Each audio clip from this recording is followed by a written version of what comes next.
Morning everyone, welcome back to the upper tier. This is your morning brew. Let's kick this week off. It's Monday. Let's get things rocking straight away. Big week ahead in the transfer window and all the football news ahead and stuff like that. But let's start with Man United, as so often we have this transfer window. Lots of news coming out today about the takeover. Seems to be stalling again. Talk of the Glazers looking for more bids, which is not a good sign. Brings into question, really, is the real intention there to actually sell the club, or is this just a ruse to keep the fans off their backs and stuff like that? But doesn't look like they're in any hurry to sell the club. Erik ten Hag's hands are tied. Doesn't look like there's going to be a whole lot going on in the transfer window till this is sorted out. But let us know your thoughts on this. A lot of talk coming out at the moment now. They're looking for more bids. Is there real intention there to sell the club? This talk is they only really want to sell a percentage, or maybe look for investment. So let us know your thoughts in terms of their manipulation of the stock market, and also their intention. Has it really been a sale all along, or is their intention to really keep the club? This is really bad news for Man United fans at the moment, just dragging on while key targets end up going to different clubs and stuff like that. You know, you see the Mason Mount deal there, they're being held up on that. 3 bids now have gone in, 3 bids have been rejected.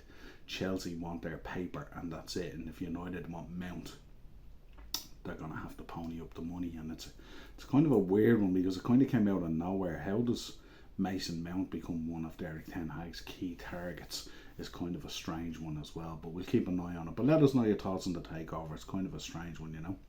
Arsenal is one I have to talk about this morning. The boy Balogun, who's been absolutely tearing up the French league last season. They've slapped a 35 million price tag on this boy. It's a very, very strange one, because if you think about Arsenal are looking for a goal scorer. We know the boy has had a couple of chances and hasn't kind of delivered when in the Arsenal team, but hasn't had a huge amount of chances and stuff like that. Went off to Rennes on loan last season and absolutely tore up the French league. I think it's 21 goals and 2 or 3 assists or something like that. So you have to ask yourself, why are they sending this boy out the door?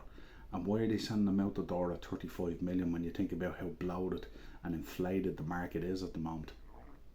Very strange move from Arsenal. But let us know your thoughts on that, Gunners fans. Man United, Chelsea and Liverpool are to hold meetings this week with Victor Osimhen's agents. This, to me, from my point of view, from a Liverpool point of view, is absolute nonsense, because the talk is that Napoli want 120 million for this boy. So we are definitely not in the market, whatever about Man United and Chelsea. Liverpool are certainly not spending 120 million on a player, and certainly not on Victor Osimhen from Napoli. So I think it's just paper talk being put out there to keep the fans content that we're being linked with this target and that target and stuff like that. But in reality, there's no way we're getting Victor Osimhen. So put that to bed, Reds fans. Bayern Munich apparently sniffing around Mount again, with United kind of turning their head at the moment after the third bid was rejected. They did say if the third bid was rejected that they would walk away. So let's see now, are they going to keep to their word, and are they going to walk away?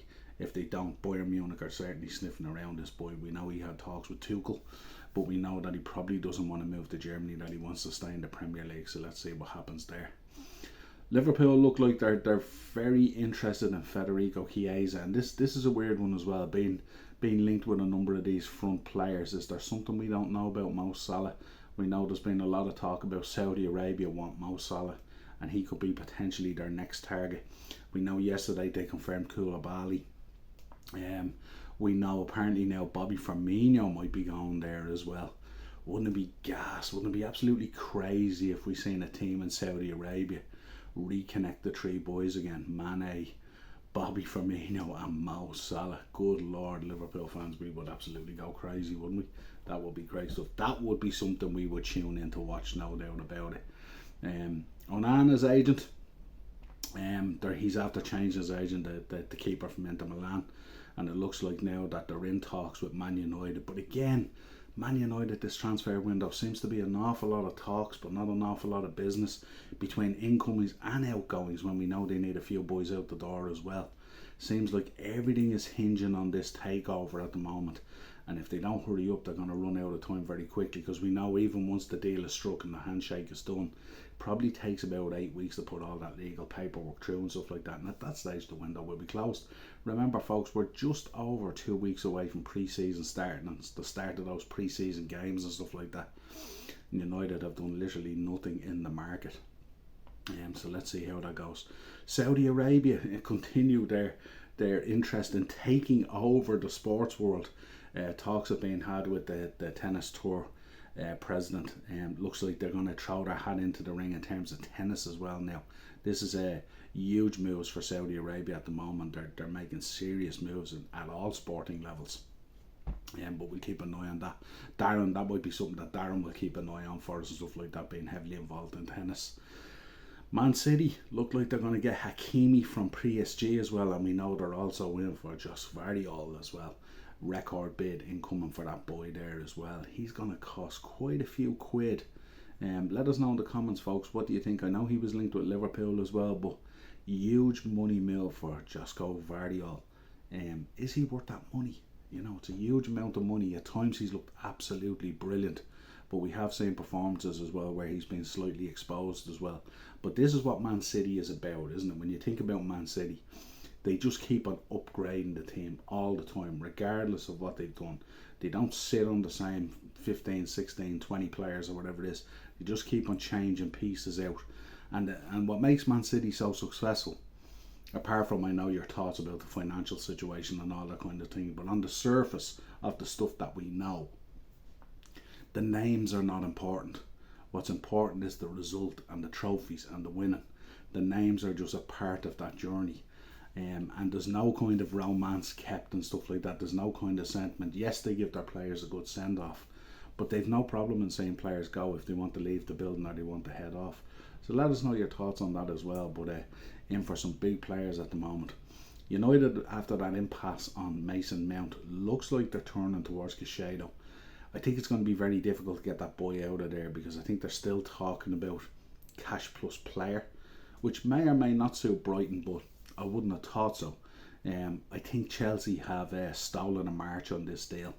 But it'll be interesting to see if Arsenal fire back in there for Caicedo as well, and Man United. Is Caicedo weighing up his options at the moment? Chelsea have done a lot of the work. We know Arsenal did a huge amount of work last year on it.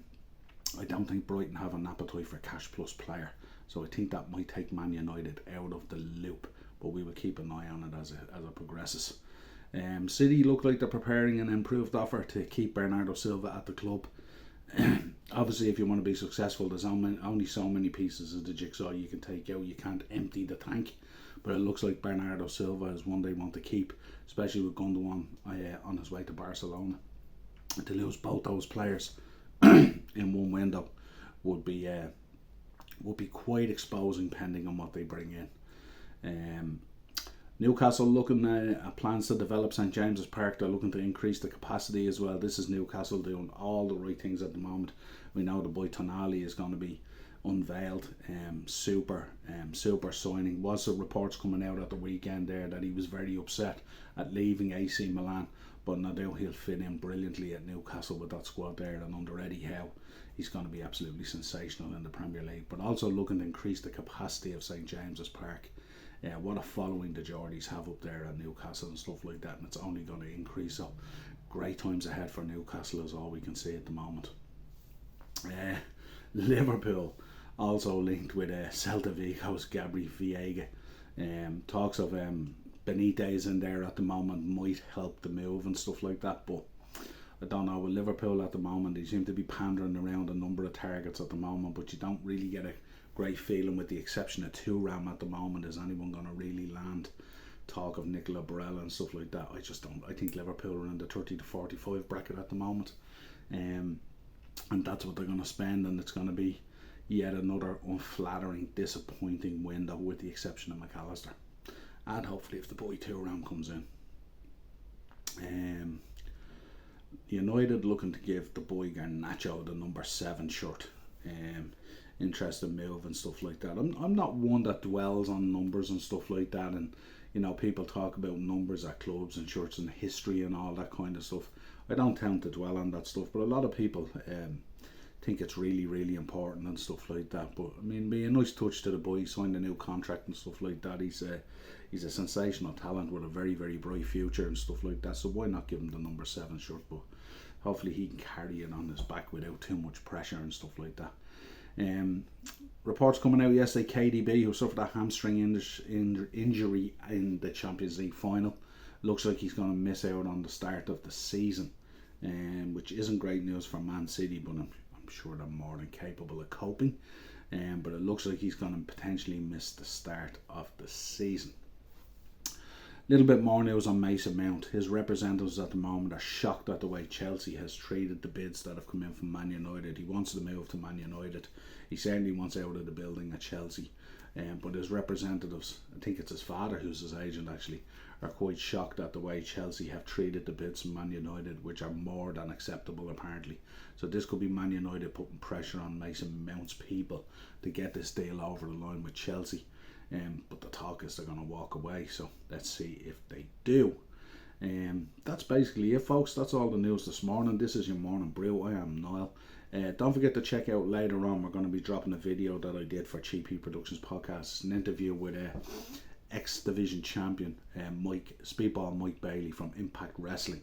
So if wrestling is your flavour, that'll be up later on today on the channel. Don't forget to check out last night we dropped an interview we did also with Cheapy Productions podcast.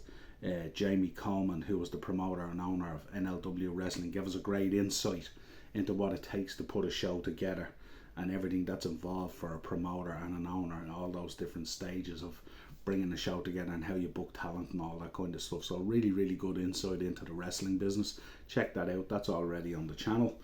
I also dropped on Saturday my thoughts on Liverpool at the moment. Really, really disappointing the way things are going and stuff like that. It's again yet another summer that promised so much hope but is delivering so little at the moment. But let's see, it is early days, but we say that all the time and then we end up with a loan deal for Arthur Mello. This is what happens. If you could be so good, subscribe to the channel, hit the bell notification, drop a like on the video. I'll be back tonight. I think I'm back on at 8:30, I think it is, with a Q&A session. So no real agenda on it. We'll talk about all the latest news coming out today and stuff like that. But jump in the chat, ask me any questions you want. Doesn't have to be football related. Just a quick 1 hour Q&A on the channel tonight at 8:30, I think it is. You can check it out there. The notification is up for it. And we'll talk to you again real soon.